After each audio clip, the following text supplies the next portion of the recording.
அன்பிற்கினியவர்களுக்கு வணக்கம். குரல் வழி உங்களோடு இணைந்திருப்பது ஆஷா பிரைட். நாம் இன்று சிறுகதை உலகின் மாமன்னன் திரு ஜெயகாந்தன் அவர்கள் எழுதிய அக்னி பிரவேசம் இந்த கதையைத்தான் கேட்க இருக்கிறோம். கதையின் தலைப்பில் இருக்கும் நெருப்பு கதைக்குள் இருக்கிறதா? கேட்டு பார்ப்போம். ஜெயகாந்தனின் அக்னி பிரவேசம். மத்தியானத்திலிருந்தே விட்டு விட்டு மழை பெய்து கொண்டிருக்கிறது. மாலையில் அந்த பெண்கள் கல்லூரியின் முன்னே உள்ள பஸ் ஸ்டாண்டில் வானவில்லை போல் வண்ண ஜாலம் காட்டி மாணவிகளின் வரிசை ஒன்று பஸ்ஸுக்காக காத்து நின்று கொண்டிருக்கிறது. கார் வசதி படைத்த மாணவிகள் சிலர் அந்த வரிசையின் அருகே கார்களை நிறுத்தி தங்கள் நெருங்கிய சிநேகிதிகளை ஏற்றிக்கொண்டு செல்கின்றனர். வழக்கமாக கல்லூரி பஸ்ஸில் செல்லும் மாணவிகளை ஏற்றிக்கொண்டு அந்த சாம்பல் நிற வேனும் விரைகிறது. அரை மணி நேரத்திற்கு அங்கே ஹாரன்களின் சத்தமும் குளிரில் விரைத்த மாணவிகளின் கீச்சுக்குரல் பேச்சும் சிரிப்பொலியும் மழையின் பேரிரைச்சலோடு கலந்தொலித்து தேய்ந்து அடங்கி போன பின் 5:30 மணிக்கு மேல் 20க்கும் குறைவான மாணவிகளின் கும்பல் அந்த பஸ் ஸ்டாண்டு மரத்தடியில் கொட்டும் மழையில் 10-12 குடைகளின் கீழே கட்டிப்பிடித்து நெருக்கி அடித்து கொண்டு நின்றிருக்கிறது. நகரின் நடுவில் ஜன நடமாட்டம் அதிகமில்லாத மரங்கள் அடர்ந்த தோட்டங்களின் மத்தியில் பங்களாக்கள் மட்டுமே உள்ள அந்த சாலையில் மழைக்கு ஒதுங்க இடமில்லாமல் மேலாடை கொண்டு போர்த்தி மார்போடு இறுக அணைத்த புத்தகங்களும் மழையில் நனைந்து விடாமல் உயர்த்தி முழங்கால்களுக்கிடையே செருகிய புடவை கொசுவங்களோடும் அந்த மாணவிகள் வெகு நேரமாய் தத்தம் பஸ்களை எதிர்நோக்கி நின்றிருக்கின்றனர். வீதியின் மறுகோடியில் பஸ் வருகின்ற சப்தம் நர நரவென்று கேட்கிறது. ஹேய், பஸ் இஸ் கம்மிங் என்று ஏக காலத்தில் பல குரல்கள் ஒலிக்கின்றன. வீதியில் தேங்கி நின்ற மழை நீரை இருபுறமும் வாரி இறைத்து கொண்டு அந்த டீசல் அநாகரிகம் வந்து நிற்கிறது. Bye bye, see you, cheerio கண்டக்டரின் விசில் சப்தம் அந்த கும்பலில் பாதியை எடுத்து விழுங்கிக் கொண்டு ஏப்பமிடுவது போல் செருமி நகர்கிறது அந்த பஸ். பஸ் ஸ்டாண்டில் 10-12 மாணவிகள் மட்டுமே நின்றிருக்கின்றனர். மழை காலமாதலால் நேரத்தோடே பொழுது இருண்டு வருகிறது. வீதியில் மழை கோட்டணிந்த ஒரு சைக்கிள் ரிக்ஷாக்காரன் குறுக்கே வந்து அலட்சியமாக நின்றுவிட்ட ஓர் அனாதை மாட்டுக்காக தொண்டை கம்மி போன மணியை முழக்கிக் கொண்டு வேகமாய் வந்தும் அது ஒதுங்காததால் அங்கே பெண்கள் இருப்பதையும் லட்சியப்படுத்தாது அசிங்கமாக திட்டிக்கொண்டே செல்கிறான். அவன் வெகு தூரம் சென்ற பிறகு அவனது வசைமொழியை ரசித்த பெண்களின் கும்பல் அதை நினைத்து நினைத்து சிரித்து அடங்குகிறது. அதன் பிறகு வெகு நேரம் வரை அந்த தெருவில் சுவாரஸ்யம் ஏதும் இல்லை. எரிச்சல் தரத்தக்க அமைதியில் மனம் சலித்து போன அவர்களின் கால்கள் ஈரத்தில் நின்று நின்று கடுக்க ஆரம்பித்து விட்டன. பஸ்ஸை காணோம். அந்த அனாதை மாடு மட்டும் இன்னும் நடுத்தெருவிலேயே நின்றிருக்கிறது. அது காளை மாடு, கிழமாடு. கொம்புகளில் ஒன்று அதன் நெற்றியின் மீது விழுந்து தொங்குகிறது. மழை நீர் முதுகின் மீது விழுந்து விழுந்து முத்து முத்தாய் தெரித்து அதன் பழுப்பு நிற வயிற்றின் இரு மருங்கிலும் கரிய கோடுகளாய் வழிகிறது. அடிக்கடி அதன் உடலில் ஏதேனும் ஒரு பகுதி, அநேகமாக வலது தொடைக்கு மேல் பகுதி, குளிரில் வெடவெடத்து சிலிர்த்து துடிக்கிறது. எவ்வளவு நாளி இந்த கிழட்டு மாட்டையே ரசித்துக் கொண்டிருப்பது? ஒரு பெருமூச்சுடன் அந்த கும்பலில் எல்லா விதங்களிலும் விதிவிலக்காய் நின்றிருந்த அந்த சிறுமி தலை நிமிர்ந்து பார்க்கிறாள். வீதியின் மறுகோடியில் பஸ் வருகின்ற சப்தம் நர நரவென்று கேட்கின்றது. பஸ் வந்து நிற்பதற்காக இடம் தந்து ஒதுங்கி அந்த மாடு வீதியின் குறுக்காக சாவதானமாய் நடந்து மாணவிகள் நிற்கும் பிளாட்பாரத்துக்கருகே நெருங்கி தனக்கும் சிறிது இடம் கேட்பது போல் தயங்கி நிற்கிறது. Hey, it's my bus. அந்த கூட்டத்திலேயே வயதில் மூத்தவளான ஒருத்தி சின்ன குழந்தை மாதிரி குதிக்கிறாள். By by, Tata. கும்பலை ஏற்றிக்கொண்டு அந்த பஸ் நகர்ந்த பிறகு பிளாட்பாரத்தில் 2 மாணவிகள் மட்டுமே நிற்கின்றனர். அதில் ஒருத்தி அந்த சிறுமி, மற்றொருத்தி பெரியவள், இன்றைய பெரும்பாலான சராசரி காலேஜ் ரகம். அவள் மட்டுமே குடை வைத்திருக்கிறாள். அவளது கருணையில் அந்த சிறுமி ஒதுங்கி நிற்கிறாள். சிறுமியை பார்த்தால் கல்லூரியில் படிப்பவளாகவே தோன்றவில்லை. ஹைஸ்கூல் மாணவி போன்ற தோற்றம். அவளது தோற்றத்திலிருந்தே அவள் வசதி படைத்த குடும்ப பெண் அல்ல என்று சொல்லிவிட முடியும். ஒரு பச்சை நிற பாவாடை, கலர் மேட்சே இல்லாத அவள் தாயாரின் புடவையில் கிழித்த சாயம் போய் இன்ன நிறம் என்று சொல்ல முடியாத ஒரு வகை சிவப்பு நிற தாவணி, கழுத்தில் நூலில் கோத்து பிரஸ் பட்டன் வைத்து தைத்த ஒரு கருப்பு மணி மாலை, காதில் கிளாவர் வடிவத்தில் எண்ணெய் இறங்குவதற்காகவே கல் வைத்து இழைத்த அதிலும் ஒரு கல்லை காணோம் கம்மல். இந்த முகத்திற்கு நகைகளே வேண்டாம் என்பது போல் சுடர் விட்டு பிரகாசித்து புரண்டு புரண்டு மின்னுகின்ற கரைப்படியாத குழந்தை கண்கள். அவளை பார்க்கின்ற யாருக்கும் எளிமையாக அரும்பி உலகின் விலை உயர்ந்த எத்தனையோ பொருள்களுக்கு இல்லாத எழிலோடு திகழும் புதிதாய் மலர்ந்துள்ள ஒரு புஷ்பத்தின் நினைவே வரும். அதுவும் இப்போது மழையில் நனைந்து ஈரத்தில் நின்று நின்று தந்த கடைசல் போன்ற கால்களும் பாதங்களும் சிலிர்த்து நீலம் பாரித்து போய் பழந்துணி தாவணியும் ரவிக்கையும் உடம்போடு ஒட்டிக்கொண்டு சின்ன உருவமாய் குளிரில் குறுகி ஓர் அம்மன் சிலை மாதிரி அவள் நிற்கையில் அப்படியே கையிலே தூக்கி கொண்டு போய்விடலாம் போல கூடத்தான் தோன்றும். பஸ் வரலையே, மணி என்ன என்று குடைப்பிடித்து கொண்டிருப்பவளை அண்ணாந்து பார்த்து கேட்கிறாள் சிறுமி. 6 ஆக போறதுடி என்று கை கடிகாரத்தை பார்த்து சலிப்புடன் கூறிய பின், அதோ ஒரு பஸ் வருது, அது என் பஸ்ஸாக இருந்தால் நான் போயிடுவேன் என்று குடையை மடக்கிக் கொள்கிறாள் பெரியவள். ஓஎஸ், மழையும் நின்னுருக்கு, எனக்கும் பஸ் வந்துடும். 5:45க்கு டெர்மினல்ல இருந்து ஒரு பஸ் புறப்படும்.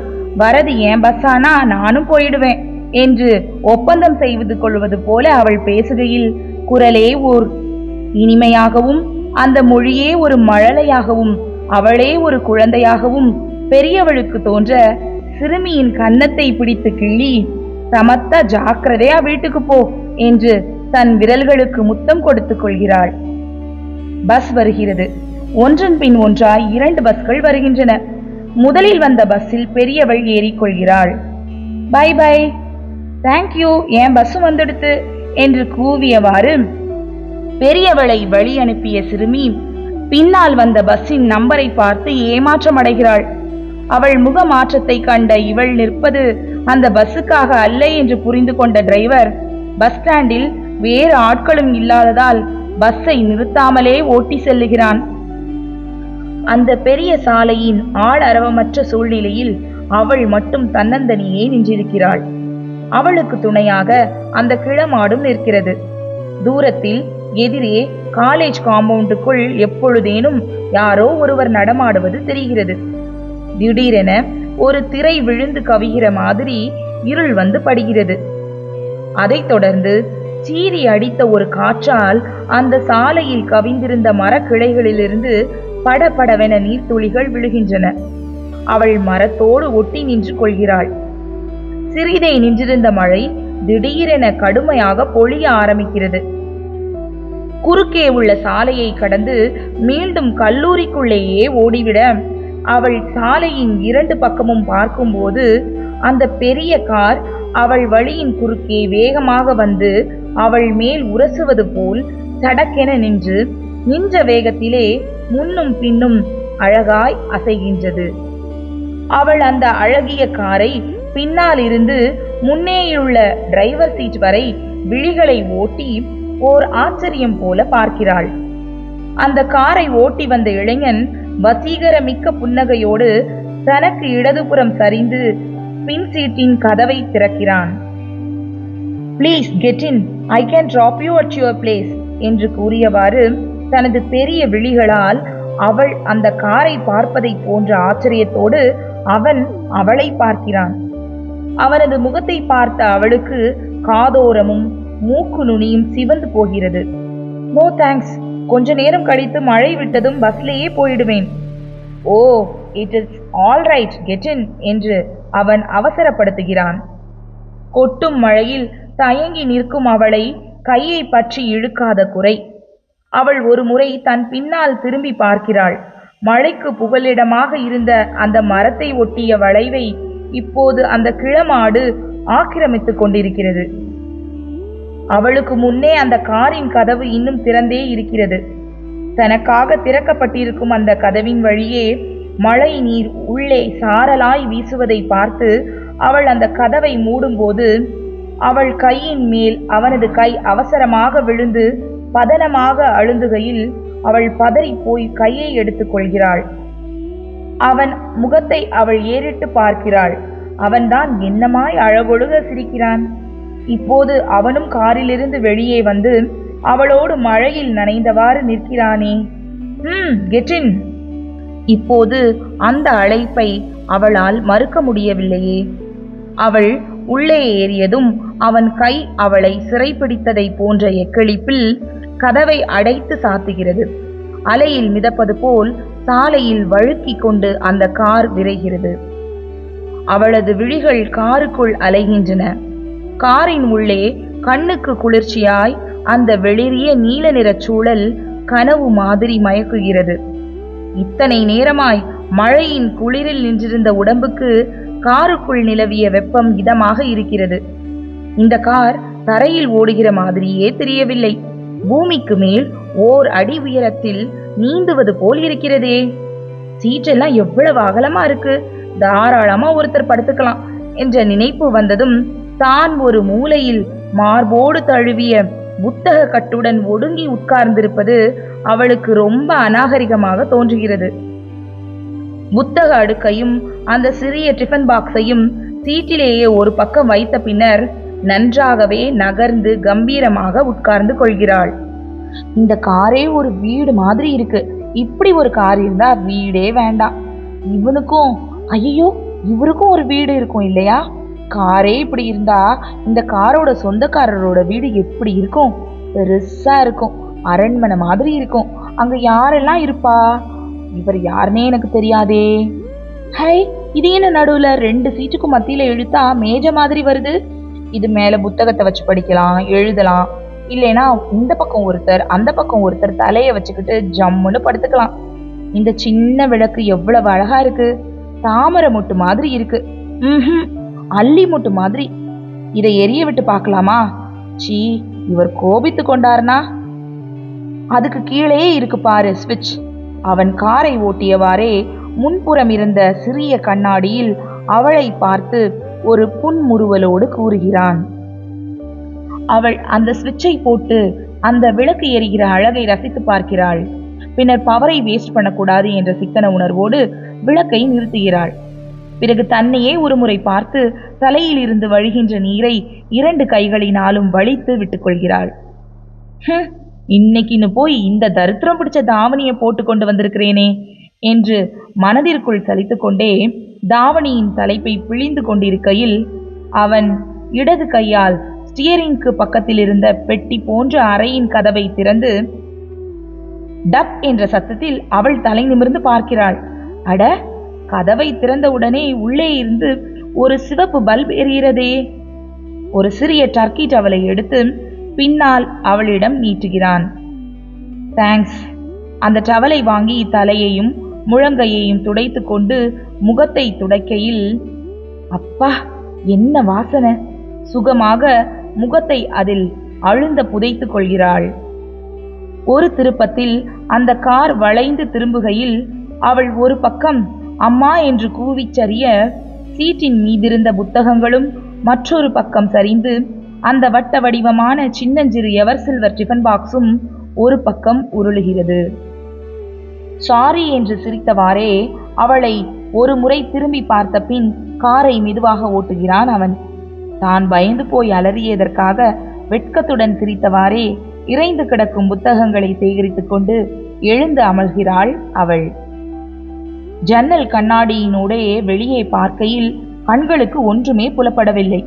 கண்ணாடியின் மீது புகை படர்ந்தது போல் படிந்திருந்த நீர்த்திவலையை அவள் தனது தாவணியின் தலைப்பால் துடைத்துவிட்டு வெளியே பார்க்கிறாள். தெருவெங்கும் விளக்குகள் எரிகின்றன. பிரகாசமாக அலங்கரிக்கப்பட்ட கடைகளின் நிழல்கள் தெருவில் உள்ள மழை நீரில் பிரதிபலித்து கண்களை பறிக்கின்றன. பூலோகத்துக்கு கீழே இன்னொரு உலகம் இருக்கிறதாமே, அது மாதிரி தெரிகிறது. இதென்ன கார் இந்த தெருவில் போகிறது? ஓ, எங்க வீடு அங்க இருக்கு என்று அவள் உதடுகள் மெதுவாக முனகி அசைகின்றன. இருக்கட்டுமே, யார் இல்லைனா என்று அவனும் முனகிக் கொண்டே அவளை பார்த்து சிரிக்கிறான். என்ன இது வம்பா போச்சு என்று அவள் தன் கைகளை பிசைந்து கொண்ட போதிலும் அவன் தன்னை பார்க்கும்போது அவனது திருப்திக்காக புன்னகை பூக்கிறாள். கார் போய்கொண்டே இருக்கிறது. நகரத்தின் ஜன நடமாட்டம் மிகுந்த பிரதான பஜாரை கடந்து பெரிய பெரிய கட்டடங்கள் நிறைந்த அகலமான சாலைகளை தாண்டி அழகிய பங்களாக்களும் பூந்தோட்டங்களும் மிகுந்த அவென்யூக்களில் புகுந்து நகரத்தின் சந்தடியே அடங்கி போன ஏதோ ஒரு ட்ரங்க் ரோடில் கார் போய்க் கொண்டிருக்கிறது. இந்த மழையில் இப்படி ஒரு காரில் பிரயாணம் செய்து கொண்டிருப்பது அவளுக்கு ஒரு புதிய அனுபவமானபடியினால் அதில் ஒரு குதூகலம் இருந்த போதிலும் அந்த காரணம் பற்றியே அடிக்கடி ஏதோ ஒரு வகை பீதி உணர்ச்சி அவளது அடி வயிற்றில் மூண்டு எழுந்து மார்பில் என்னவோ செய்து கொண்டிருக்கிறது. சின்ன குழந்தை மாதிரி அடிக்கடி வீட்டுக்கு போக வேண்டும் என்று அவனை நச்சரிக்கவும் பயமாயிருக்கிறது. தன்னை அந்த பஸ் ஸ்டாண்டில் தனிமையில் விட்டுவிட்டு போனாளே, அவளை பற்றிய நினைவும், அவள் தன் கன்னத்தை கிள்ளியவாறு சொல்லிவிட்டு போனாளே, அந்த வார்த்தைகளும் இப்போது அவள் நினைவுக்கு வருகின்றன. சமத்தா ஜாக்கிரதையா வீட்டுக்கு போ.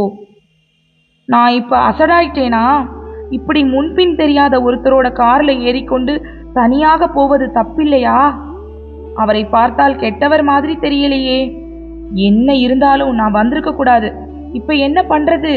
எனக்கு அழுக வருதே. சீ, அழக்கூடாது. அழுதா அவர் கோபித்து கொண்டு அசடே இங்கேயே கெடன்னு இறக்கி விட்டுட்டு போயிட்டா எப்படி வீட்டுக்கு போறது? எனக்கு வழியே தெரியாதே.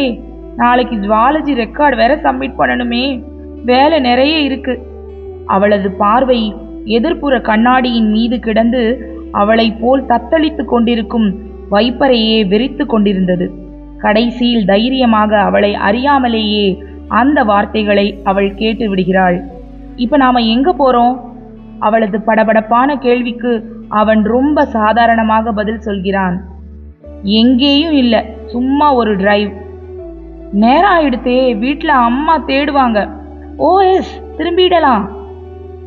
கார் திரும்புகிறது. ட்ரங்க் ரோடை விட்டு விலகி பாலைவனம் போன்ற ஒரு திடலுக்குள் பிரவேசித்து அதிலும் வெகு தூரம் சென்று அதன் மத்தியில் நிற்கிறது கார். கண்ணு கெட்டிய தூரம் இருளும் மழையும் சேர்ந்து அரண் அமைத்திருக்கின்றன. அந்த அத்துவான காட்டில் தவளைகளின் கூக்குரல் பேர் ஓலமாக கேட்கிறது. மழையும் காற்றும் முன்னை விட மூர்க்கமாக சீறி விளையாடுகின்றன. காருக்குள்ளேயே ஒருவர் முகம் ஒருவருக்கு தெரியவில்லை. திடீரென கார் நின்று விட்டதை கண்டு அவள் பயந்த குரலில் கேட்கிறாள், ஏன் கார் நின்றுடுச்சு? பிரேக் டவுனா? அவன் அதற்கு பதில் சொல்லாமல் இடி இடிப்பது போல் சிரிக்கிறான்.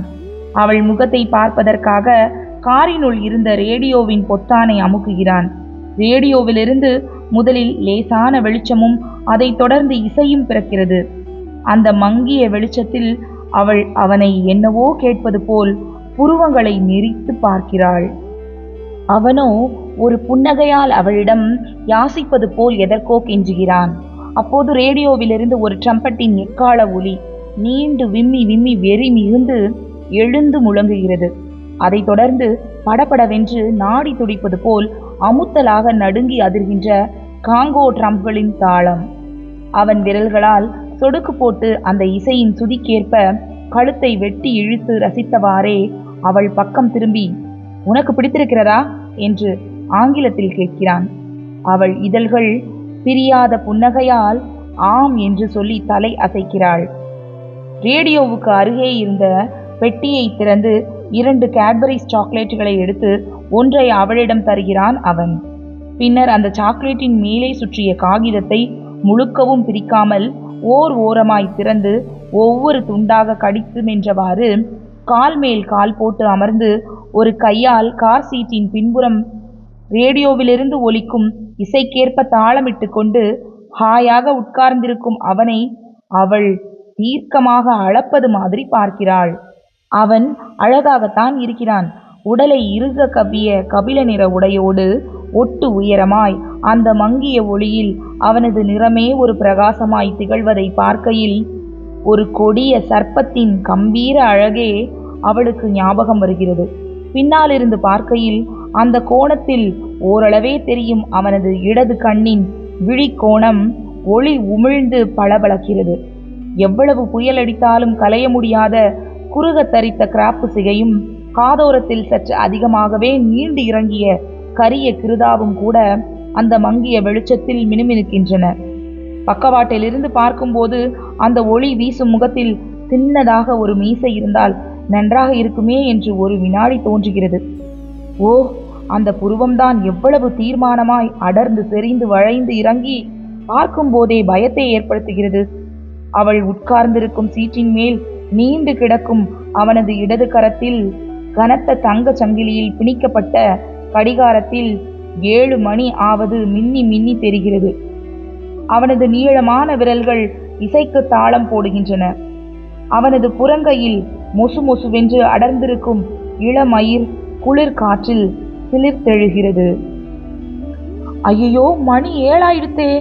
சாக்லேட்டை தின்றவாறு அமைதியாக அவனை வேடிக்கை பார்த்து கொண்டிருந்த அவள் திடீரென்று வாய்விட்டு கூறிய குரலை கேட்டு அவனும் ஒரு முறை கை கடிகாரத்தை பார்த்து கொள்கிறான். காரின் முன்புற கதவை அவன் லேசாக திறந்து பார்க்கும்போதுதான் மழையின் ஓலம் பேரோசையாக கேட்கிறது. அவன் ஒரு நொடியில் கதவை திறந்து கீழே இறங்கிவிட்டான்.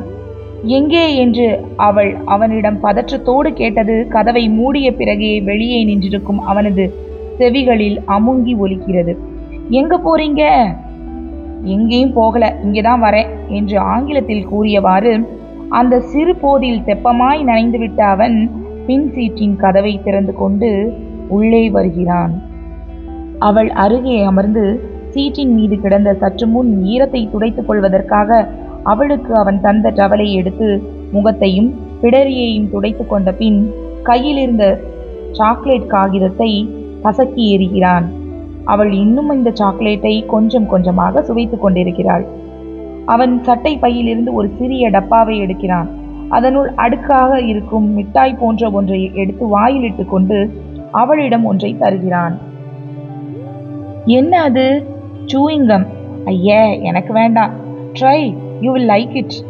அவள் கையில் இருந்த சாக்லேட்டை அவசர அவசரமாக தின்றுவிட்டு அவன் தருவதை மறுக்க மனமின்றி வாங்க கை நீட்டுகிறாள்.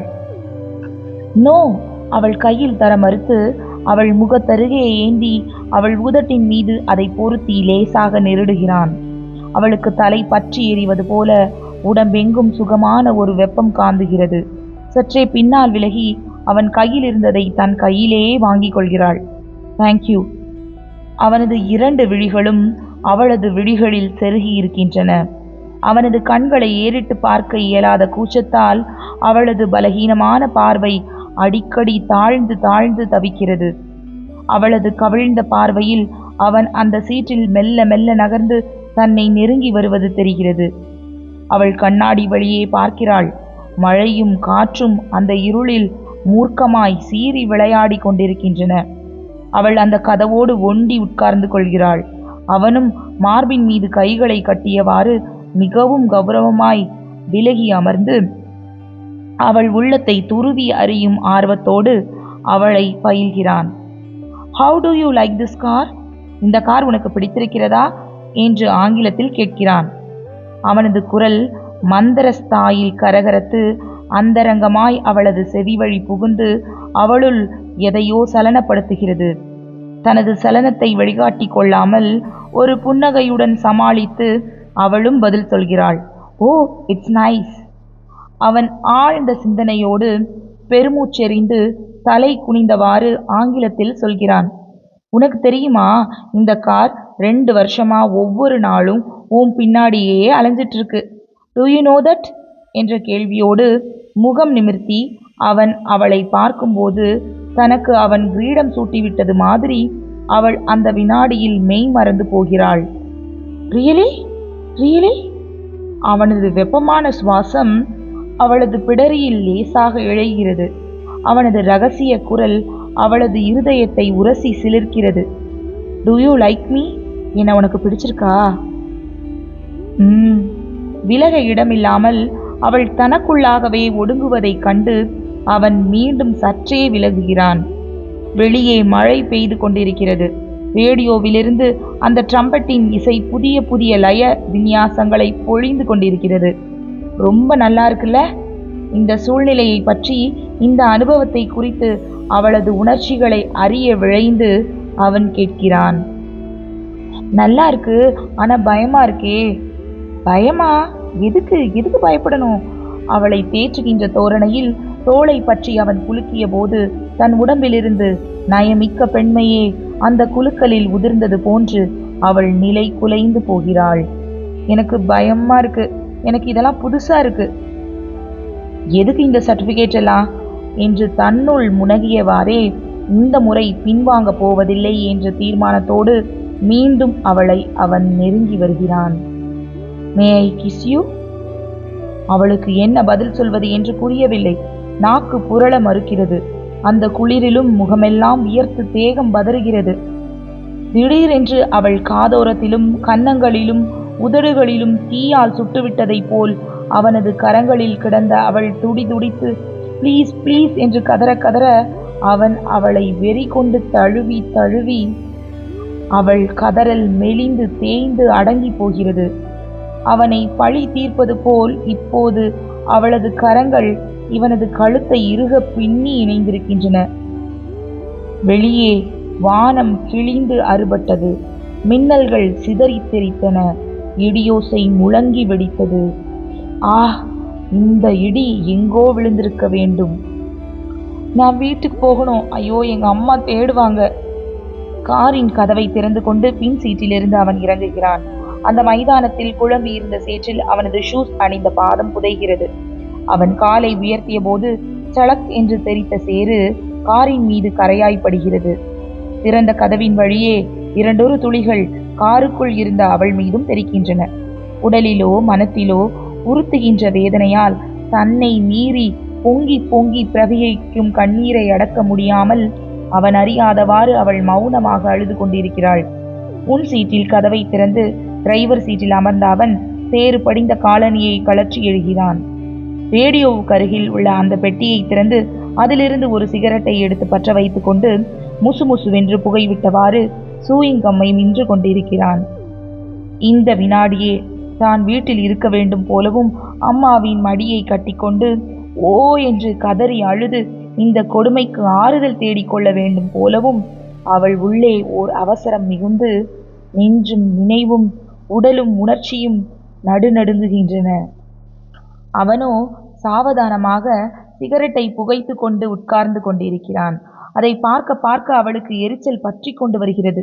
அந்த காருக்குள்ளே இருப்பது ஏதோ பாறைகளுக்கு இடையேயுள்ள ஒரு குகையில் அகப்பட்டது போல் ஒரு சமயம் பயமாகவும் மறுசமயம் அருவருப்பாகவும் அந்த சிகரெட்டின் நெடிவேறு வயிற்றை குமட்ட அந்த மைதானத்தில் உள்ள சேறு முழுவதும் அவள் மீது வாரி சொரியப்பட்டது போல் அவள் உடலெல்லாம் பிசுபிசுக்கிறதே.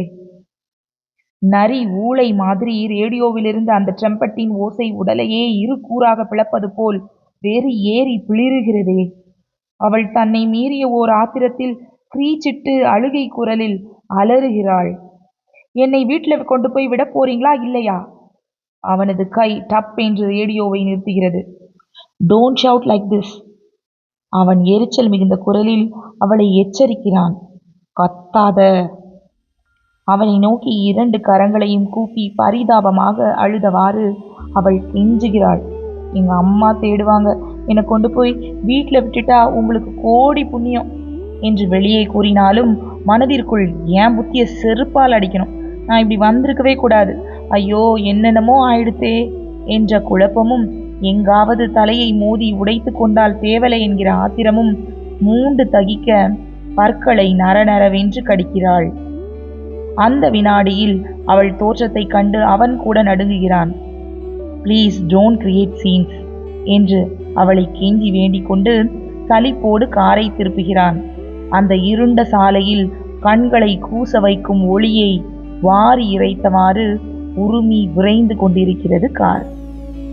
சீ, என்ன கஷ்டம் இது! பிடிக்கலைன்னா அப்பவே சொல்லியிருக்கலாமே. ஒரு அருமையான சாயங்கால பொழுது பாழாகிவிட்டது. பாவம், இதெல்லாம் காலேஜில் படித்து என்ன பண்ண போகுதோ, இன்னும் கூட அலறாளே. அவன் அவள் பக்கம் திரும்பி அவளிடம் மன்னிப்பு கேட்டுக்கொள்கிறான். ஐ எம் சாரி, உனது உணர்ச்சிகளை நான் புண்படுத்தி இருந்தா தயவு செய்து மன்னித்துக்கொள்.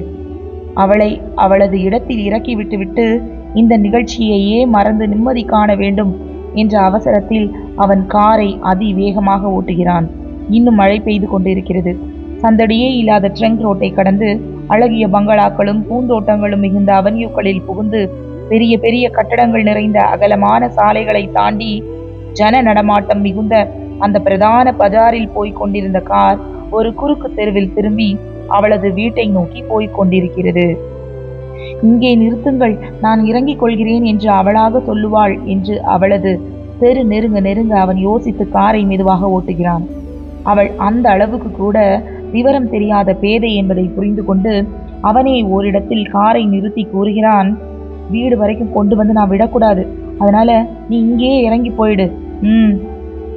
அவளை பார்க்க அவனுக்கே பரிதாபமாகவும் வருத்தமாயும் இருக்கிறது. ஏதோ குற்ற உணர்வில் அல்லது கடன்பட்டு விட்டது போன்ற நெஞ்சின் உறுத்தலில் அவனது கண்கள் கலங்கி விவஸ்தையற்ற கண்ணீர் பளபளக்கிறது.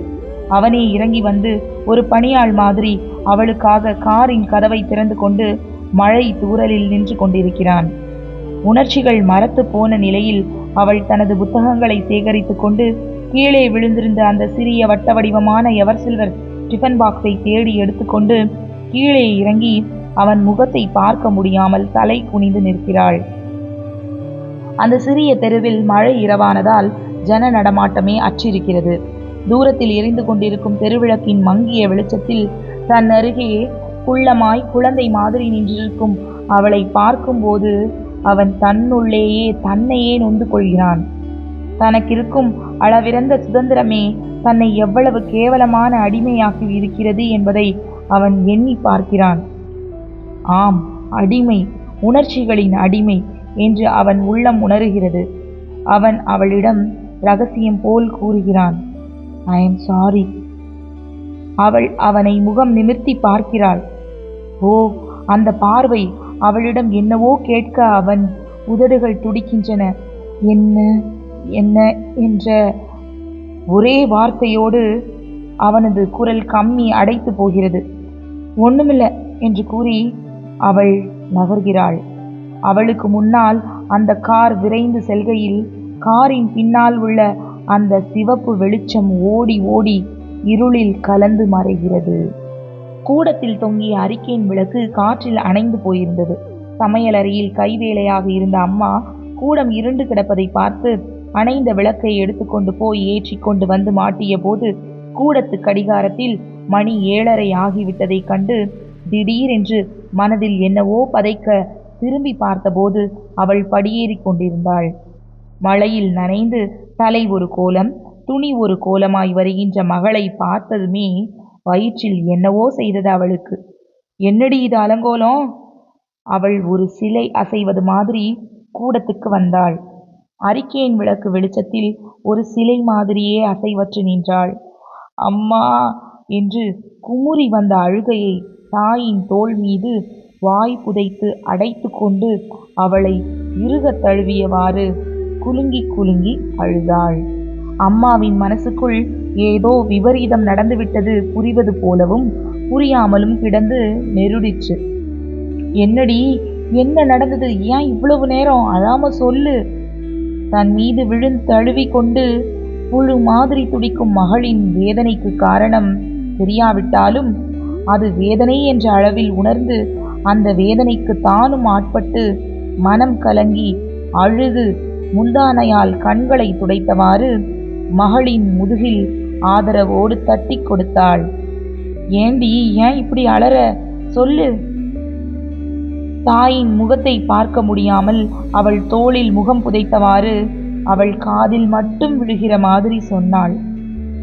அழுகை அடங்கி மெதுவாக ஒலித்த குரலில் அவள் சொல்ல ஆரம்பித்த உடனேயே தன் மீது ஒட்டி கிடந்த அவளை பிரித்து நிறுத்தி விலகி நின்று சபிக்கப்பட்ட ஒரு நீச பெண்ணை பார்ப்பது போல் அருவருத்து நின்றாள் அம்மா. அந்த பேதை பெண் சொல்லி கொண்டிருந்தாள். மழை கொட்டு கொட்டுன்னு கொட்டுச்சு. பஸ்ஸே வரல. அதனால தான் காரில் ஏறினேன். அப்புறம் எங்கேயோ காடு மாதிரி ஒரு இடம், மனுஷ ஆளே இல்லை, ஒரே இருட்டு. மழையா இருந்தாலும் இறங்கி வந்துடலான்னு பார்த்தா எனக்கோ வழியும் தெரியாது. நான் என்ன பண்ணுவேன்? அப்புறம் வந்து வந்து ஐயோ அம்மா, அவன் என்ன... அவள் சொல்லி முடிப்பதற்குள் பார்வையில் மின்னல் பூச்சிகள் பறப்பது போல் அந்த அறை அவளது காதிலோ நெற்றி பொருத்திலோ எங்கேயோ வசமாய் விழுந்தது. கூடத்து மூலையில் அவள் சுருண்டு விழ கையில் இருந்த புத்தகங்கள் நாற்புறமும் சிதறி டிஃபன் பாக்ஸ் கீழே விழுந்து கனகனத்து உருண்டது. அடி பாவி, என் தலையில நெருப்ப கொட்டிட்டியே என்று அலற திறந்த வாய் திறந்த நிலையிலேயே அடைப்பட்டது. அது 4 குடித்தனங்கள் உள்ள வீடு. சத்தம் கேட்டு பின்கட்டில் இருந்து சிலர் அங்கே ஓடி வந்தார்கள். என்னடி, என்ன விஷயம் என்று ஈரக்கையை முந்தானையில் துடைத்து கொண்டு சுவாரஸ்யமாய் விசாரித்த வண்ணம் கூடத்துக்கே வந்து விட்டாள் பின்கட்டு அம்மாள். ஒன்றும் இல்லை, இந்த கொற்ற மழையில அப்படி என்ன குடிமுழுகி போச்சு, தெப்பமா நனைஞ்சுக்கிட்டு வந்திருக்கா. காசை பணத்தை கொட்டி படிக்க வச்சு பரீட்சைக்கு நாள் நெருங்குறப்ப படுத்து தொலைச்சா என்ன பண்றது? நல்ல வேளை அவ அண்ணா இல்ல, இருந்தா இந்நேரம் தோலை உரிச்சிருப்பான் என்று பொய்யாக அங்கலாய்த்து கொண்டாள் அம்மா. சரி சரி விடு, இதுக்கு போய் குழந்தைய அடிக்காத. பின்கட்டு அம்மாளுக்கு விஷயம் அவ்வளவு சுரத்தாக இல்லை, போய்விட்டாள். வாசல் கதவையும் கூடத்து ஜன்னல்களையும் இழுத்து மூடினாள் அம்மா. ஓர் அறையில் பூனைக்குட்டி மாதிரி சுருண்டு விழுந்து அந்த அடிக்காக கொஞ்சம் கூட வேதனைப்படாமல் இன்னும் பலமாக தன்னை அடிக்க மாட்டாளா, உயிர் போகும் வரை தன்னை மிதித்து துவைக்க மாட்டாளா என்று எதிர்பார்த்து அசைவற்று கிடந்த மகளை எரிப்பது போல் வெறித்து விழித்தாள் அம்மா. இவளை என்ன செய்யலாம்? ஒரு கௌரவமான குடும்பத்தையே கரைப்படுத்திட்டாளே, தெய்வமே, நான் என்ன செய்வேன் என்று திரும்பி பார்த்தாள். அம்மாவின் பின்னே சமையலறையில் அடுப்பின் வாய்க்குள் தீ ஜுவாலைகள் சுழன்றெறிய கங்குகள் கனன்று கொண்டிருந்தன. அப்படியே ஒரு முறம் நெருப்பு அள்ளி கொண்டு வந்து இவள் தலையில கொட்டினா என்ன என்று தோன்றிற்று. அவள் கண்முன் தீயின் நடுவே கிடந்து புழுவை போல் நெளிந்து கருகி சாகும் மகளின் தோற்றம் தெரிந்தது. அப்புறம் அத்துடன் இந்த களங்கம் போய்விடுமா? ஐயோ மகளே, உன்னை என் கையால கொன்ற பின்பு நான் உயிர் வாழவா? நானும் என் உயிரை போக்கி கொண்டால் அப்புறம் அத்துடன் இந்த களங்கம் போயிடுமா? அம்மாவுக்கு ஒன்றும் புரியவில்லை. மகளின் கூந்தலை பற்றி முகத்தை நிமிர்த்தி தூக்கி நிறுத்தினாள் அம்மா. நடு கூடத்தில் தொங்கிய அரிக்கேனின் திரியை உயர்த்தி ஒளி கூட்டி அதை கையில் எடுத்துக்கொண்டு மகளின் அருகே வந்து நின்று அவளை தலை முதல் கால் வரை ஒவ்வொரு அங்குலமாக உற்று உற்று பார்த்தாள். அந்த பார்வையை தாங்க மாட்டாமல் அவள் முகத்தை மூடிக்கொண்டு ஐயோ அம்மா, என்னை பார்க்காத என்று முதுகுப்புறத்தை திருப்பிக் கொண்டு சுவரில் முகம் புதைத்து அழுதாள். அட கடவுளே, அந்த பாவிக்கு நீதான் கூலி கொடுக்கணும் என்று வாயை பொத்திக் கொண்டு அந்த முகம் தெரியாத அவனை குமுறி சபித்தாள் அம்மா. அவளை தொடுவதற்கு தனது கைகள் கூசினாலும், அவளை தானே தீண்டுவதற்கு கூசி ஒதுக்கினால் அவள் வேறு எங்கே தஞ்சம் புகுவாள் என்று எண்ணிய கருணையினால் சகித்து கொண்டு தனது நடுங்கும் கைகளால் அவளை தொட்டாள். என் தலையெழுத்தே என்று பெருமூச்செறிந்தவாறு இவளை கோபிப்பதிலோ தண்டிப்பதிலோ இதற்கு பரிகாரம் காண முடியாது என்று ஆழமாய் உணர்ந்து அவளை கைப்பிடியில் இழுத்து கொண்டு அரிக்கேன் விளக்குடன் பாத்ரூமை நோக்கி நடந்தாள். பாத்ரூமில் தண்ணீர் தொட்டியின் அருகே அவளை நிறுத்தி மாடத்தில் விளக்கை வைத்துவிட்டு தான் அறிந்த தெய்வங்களை எல்லாம் வழிபட்டு இந்த ஒன்றுமறியா பேதையின் மீது பட்டுவிட்ட கரையை கழுவி களங்கத்தை போக்குமாறு பிரார்த்தித்து கொண்டாள் அம்மா. குளிரில் நடுங்குகிறவள் மாதிரி மார்பின் மீது குறுக்காக கைகளை கட்டிக்கொண்டு கூனி குறுகி நின்றிருந்தாள் அவள். கண்களை இறுக மூடிக்கொண்டு சிலை மாதிரி நிற்கும் மகளிடம் ஒரு வார்த்தை பேசாமல் அவளது ஆடைகளை எல்லாம் தானே களைந்தாள் அம்மா. இடுப்புக்கு கீழ்வரை பின்னி தொங்கிய சடையை பிடித்து அவளது வெண்மையான முதுகை மறைத்து பரத்தி விட்டாள். முழங்கால்களை கட்டிக்கொண்டு ஒரு யந்திரம் மாதிரி குறுகி உட்கார்ந்திருந்த அவள் தலையில் குடம் குடமாய் தொட்டியில் இருந்த நீரை எடுத்து கொட்டினாள்.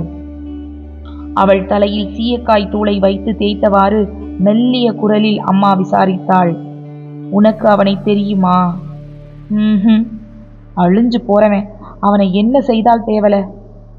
பற்களை கடித்து கொண்டு சீயக்காய் தேய்த்த விரல்களை புலி மாதிரி விரித்து கொண்டு கண்களில் கொலை வெறி கொப்பளிக்க விரித்த பார்வையுடன் பற்களை கடித்து கொண்டு நிமிர்ந்து நின்றாள். வாழை ஆடினாலும் வாழைக்கு சேதம், முள் ஆடினாலும் வாழைக்குத்தான் சேதம் என்று பொங்கி வந்த ஆவேசம் தணிந்து பெண்ணினத்தின் தலையெழுத்தையே தேய்த்து அழிப்பது போல் இன்னும் ஒரு கை சீயக்காயை அவள் தலையில் வைத்து பரபரவென்று தேய்த்தாள். ஏனோ அந்த சமயம் இவளை 2 வயது குழந்தையாக விட்டு இறந்து போன தன் கணவனை நினைத்து கொண்டு அழுதாள். அவர் மட்டும் இருந்தார் என்றால் மகாராஜன் இந்த கொடுமையெல்லாம் பார்க்காம போய் சேர்ந்தாரே. இது யாருக்கும் தெரியக்கூடாது குழந்தை. தெரிஞ்சா அதோட ஒரு குடும்பமே அழிஞ்சு போகும்.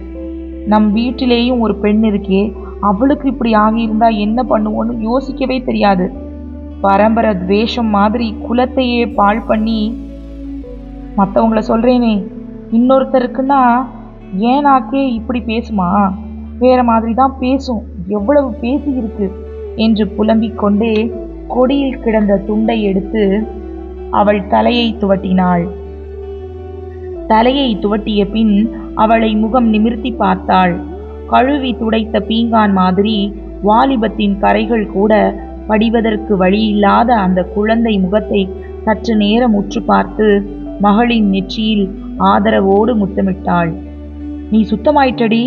உன் மேல கொட்டினேனே, அது ஜலம் இல்ல, நெருப்புன்னு நினைச்சுக்கோ. உன் மேல இப்ப கரையே இல்லை. நீ பளிங்குடி, பளிங்கு.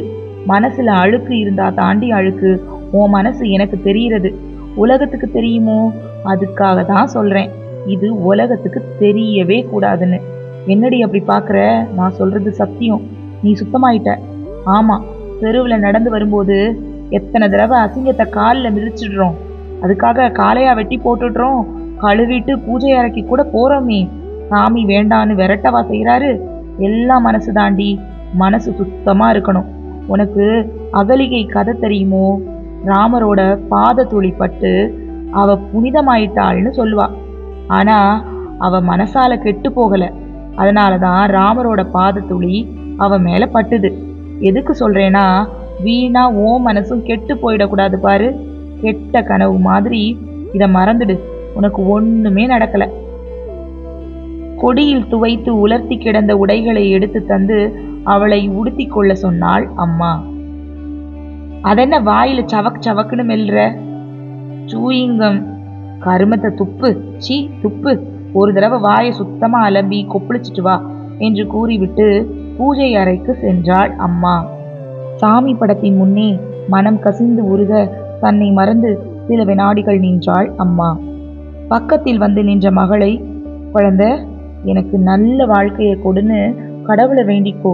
இப்படி எல்லாம் ஆனதுக்கு நானும் தான் காரணம். வயசுக்கு வந்த பொண்ணை வெளியே அனுப்புறமே, உலகம் கெட்டு கிடக்கேன்னு எனக்கும் தோணாம போச்சே.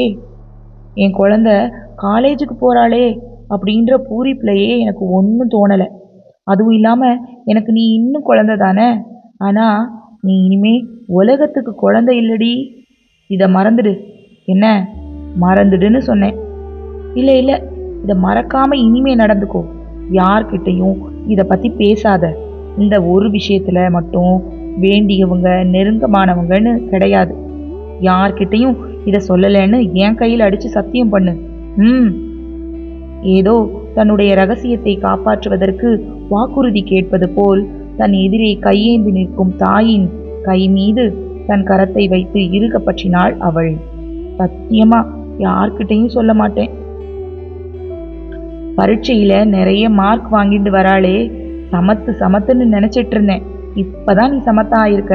எப்பவும் இன்னமும் சமத்தா இருந்துக்கோ என்று மகளின் முகத்தை ஒரு கையில் ஏந்தி இன்னொரு கையால் அவள் நெற்றியில் விபூதியை இட்டாள் அம்மா. அந்த பேதையின் கண்களில் பூஜை அறையில் எரிந்த குத்து விளக்கு சுடரின் பிரபை மின்னி பிரகாசித்தது.